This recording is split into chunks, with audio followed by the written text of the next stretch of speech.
सोमपुरा नाम का एक गांव था। गांव के लोग मेहनती और काबिल थे। सोमपुरा के पास ही एक छोटा सा शहर था। लोग वहीं जाकर खरीदारी करते थे और छोटे छोटे व्यापार से अपना घर चलाते। सोमपुरा गांव शहर से करीब होने के कारण सोमपुरा गांव के लोग शहर के रंग में ढल चुके थे। उसी गांव में जग्गा नाम के एक व्यक्ति थे। उनकी उम्र 100 साल की थी। वो शांति पूर्वक और साधारण जीवन बिता रहे थे। कहने के लिए तो उनकी उम्र 100 साल की थी, लेकिन जग्गा को देखकर कोई कह नहीं सकता था कि उनकी उम्र 100 साल की है। इसी कारण गांव के बच्चे जग्गा की हमेशा टांग खिंचाई करते रहते। जग्गा के परिवार में 2 बेटे थे। दोनों अपने बीवी बच्चों के साथ शहर में रहते। ओए संदीप, वो देख, वहाँ से जग्गा काका आ रहे हैं। ये बहुत ही पुराने हैं, पुरानी दिल्ली से भी पुराने। हाँ, सोमपुरा गांव के सबसे पुराने खिलाड़ी हैं। जब ये 55 के थे, तब हमारे पापा भी बचपन में थे। क्यों जवानों, कैसी है तुम्हारी तबीयत अभी? कहीं तुम्हारी कमर तो नहीं लचकी ना? मेरी कमर अब ठीक है, लेकिन आपको मेरी कमर की तकलीफ के बारे में कैसे पता? उम्र भले सबसे ज्यादा है, लेकिन गांव की हर खबर मुझे रहती है। इतना कहकर जग्गा मोहन और संदीप को जवाब देकर बाजार चले जाते हैं। इस बुढ़े का सच में कुछ करना होगा। उम्र भले 100 की है, इन्हें मैंने कुछ ही दिन पहले रात को भी किताब पढ़ते हुए देखा है। अरे वो सब छोड़, चल बाजार पिज्जा खाने चलते हैं। जग्गा बाजार जाकर अपने घर की खरीदारी करने लगते हैं। बेटा, मुझे मोटा अनाज, ज्वार, बाजरा और रागी दे देना। घर में मेरे खाने का राशन खत्म हो गया है। जी जग्गा बाबा, मुझे अच्छी तरह याद है। मैं ही तो आपको हमेशा राशन और अनाज देता हूँ। जग्गा वहाँ से मोटा अनाज लेकर जा ही रहे होते हैं कि उसे संदीप और मोहन अपनी बाइक पर मिल जाते हैं और जग्गा से कहते हैं, अरे जग्गा काका, क्या आप वही हमेशा ज्वार और बाजरा लेकर घूमते रहते हैं? आइए हमारे साथ, हम पिज्जा और बर्गर की दुकान पर जा रहे हैं। आ जाइए। हाँ बुड्ढे, चल हमारे साथ, तुझे जन्नत दिखा देंगे। बेटा, मुझे मेरे नरक में ही रहने दो।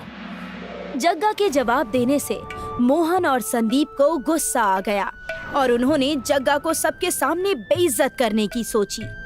इस बुढ़े को सबक सिखाना ही होगा। ये हमेशा ही हमें नीचा दिखाकर चला जाता है। उसकी एक टांग पहले ही कब्र में है, हम उसका और क्या कर लेंगे। चलो हम चलते हैं पिज्जा खाने। सुना है आजकल वहाँ बहुत भीड़ होती है चीज पिज्जा के लिए। घर जाकर जग्गा मोटा अनाज बनाकर खाने लगते हैं। वो रागी, ज्वार और बाजरा बनाकर खाने लगते हैं। तभी उनके घर उनका बड़ा बेटा आ जाता है अपने पूरे परिवार के साथ, कुछ कपड़े और राशन लेकर। पापा, कहाँ हैं आप? ये देखिए, मैं आ गया। और हमारे साथ आपके बेटे का पोता, यानी आपका पड़पोता भी है। मैं तुम्हारा इंतजार कर रहा था। मैंने तुम्हारे परिवार के लिए पहले से ही खाना बना कर रखा है। अरे हम अपनी व्यवस्था करके आए हैं। हम तो बस आपसे मिलने आए थे और सोचा आपको आपके पड़ पोते का चेहरा दिखा दूं। पता नहीं फिर कभी आप देख पाएंगे या नहीं। मेरा आशीर्वाद सबके साथ है। तुम उसकी और मेरी चिंता करना छोड़ दो। भगवान ने अगर चाहा तो मैं और 100 साल देख कर जाऊंगा। मयूर अपनी पत्नी के साथ आंगन में जाकर बातें करने लगा। देखा भाग्यवान, अभी तक इन्होंने बेड नहीं पकड़ा है। हम हर बार सोचते हैं ये इस ठंडी में नहीं कर पाएंगे, और ये देखो, इन्हें जरा भी ठंड और सर्द का असर नहीं है। हमारे लिए खाना बनाकर हमें खिला रहे हैं। वही तो जी, कब ये परलोक सिधारेंगे और कब हमारे जमीन का बंटवारा होगा। अब तो हमने भी अपने पोते देख लिए और ये अब तक टिके हुए हैं। मयूर और उसकी पत्नी बातें कर ही रहे थे कि जग्गा उन्हें खाना खाने के लिए आवाज लगाते हैं। अरे आ जाओ, मैंने तुम्हारे लिए खाना लगवा दिया है। बाजरे की रोटी और सरसों का साग। ठंड में ये खा लेने से तंदुरुस्ती आएगी, आलस नहीं। लेकिन पिताजी, हम अपना खाना लेकर आए हैं। हमें गांव का टिकाऊ खाना अच्छा नहीं लगता और ये हमारे गले से भी नहीं उतरेगा। वही तुम्हारे नखरे, देशी चिड़िया विदेशी भाषा जैसा हाल। मत खाओ, मुझे क्या, मैं इसे रखकर सुबह खा लूंगा। जग्गा अपना बनाया हुआ मोटा अनाज खाते हैं और उनका परिवार शहर से लाया हुआ पिज्जा और बर्गर खाकर सो जाते हैं। हमेशा की तरह जग्गा सुबह जल्दी उठकर व्यायाम करने लगते हैं, लेकिन मयूर और उसकी पत्नी गहरी नींद में सो रहे थे। तो जग्गा ने मयूर को उठाकर अपने साथ कसरत करने के लिए कहा। चलो उठो मयूर, आ जाओ कसरत करो। तुम भी अब 55 साल के हो गए हो। आ जाओ, अपने शरीर को थोड़ा सा तकलीफ दो। यूं गुब्बारे जैसे फूले रहोगे तो बेड़ा गर्क हो जाएगा। अरे पापा, सोने दीजिए ना। शहर की भागा दौड़ी से मुक्त होकर ही हम गांव आए हैं और आप यहाँ भी हमें चैन की नींद सोने नहीं दे रहे हैं। हर सुबह की तरह जग्गा अपने गांव की सैर करने लगते हैं।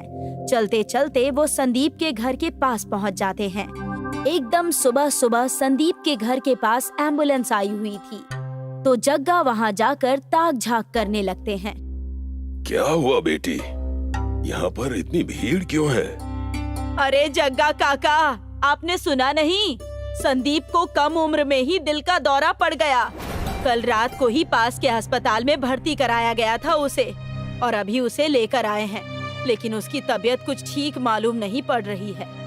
लेकिन संदीप और मोहन कल ही सुबह तो मुझे चौराहे पर मिले थे।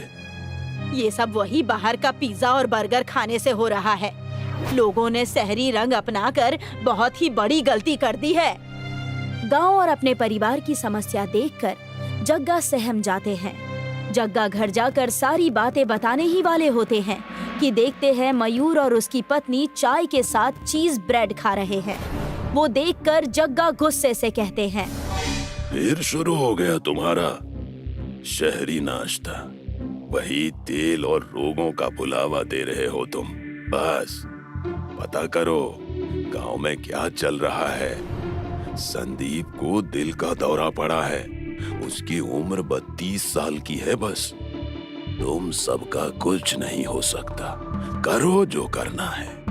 उसी वक्त डाकिया डाक लेकर जग्गा के घर पर आता है। जग्गा जी प्रणाम। आपके लिए खुशखबरी आई है।